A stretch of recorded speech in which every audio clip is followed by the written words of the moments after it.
kidding. They won't let me kiss. It's okay. It's all right. David Tennant has chronic halitosis. Really bad breath. Yeah. Still kiss. And he's got false teeth, which comes in handy. No, David's a good kisser. David's lovely. And obviously, you know, the question hasn't been asked, but you know, I will say my favorite doctor is David Tennant, so there you go. Because he's Jack's doctor. He's Jack's. Yeah. Yes, question. Okay, you've written a bunch of novels. Sorry? I was just going to say, take us through your writing process for your novels. Take us through the writing process, because I don't know if you know, but my sister and I write, we've written the most current Torchwood novel, which is a great Captain Jack story. If you want to, and it continues on after Miracle Day. So it's the life of Jack continuing. My sister and I, the writing process, my sister does all the hard work. We lived, when we're doing a novel, we also have children's books, mid-grade reading level books, Hollow Earth series about Matt and Emily Calder. It's all about art and bringing their art to life and works of art to life by recreating it, because they are animare, a sect of people who can bring artwork into the real world or bring the real world into the art.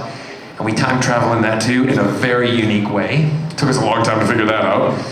But Carol comes and lives with Scott and I for about 3 months at a time, and we take notes, record everything, we write stuff down, we come up with stories. The first characters, like in the Hollow Earth series that we came up with, was, funnily enough, a deaf character called Zach. And he is the most communicative character because he, spoiler alert, he can communicate with the other kids through telepathy. So you don't realize he's deaf when you're reading the character until one day we say, he signs. And you go, what? Oh my gosh, he's actually deaf. So we wanted to do that and create, because we want characters in the book to be different from each other and still to celebrate their differences. But Carol takes all the information away from the 3 months. She goes away, she sits in a closet. I came out, she goes back in.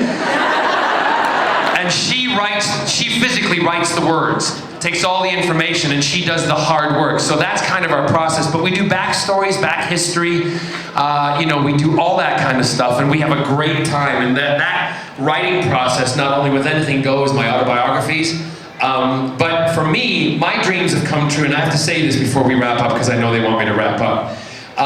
You guys need to know that you have made my lifelong dreams come true, and I know you work hard to come here, and you spend your hard-earned money, and that's why I think that we need to put on such a good show for you guys, because you've changed my life, you've given me everything I've dreamt about. So, and having said that, first of all, thank you very much for that. But because of that, my sister's dream was to become an author.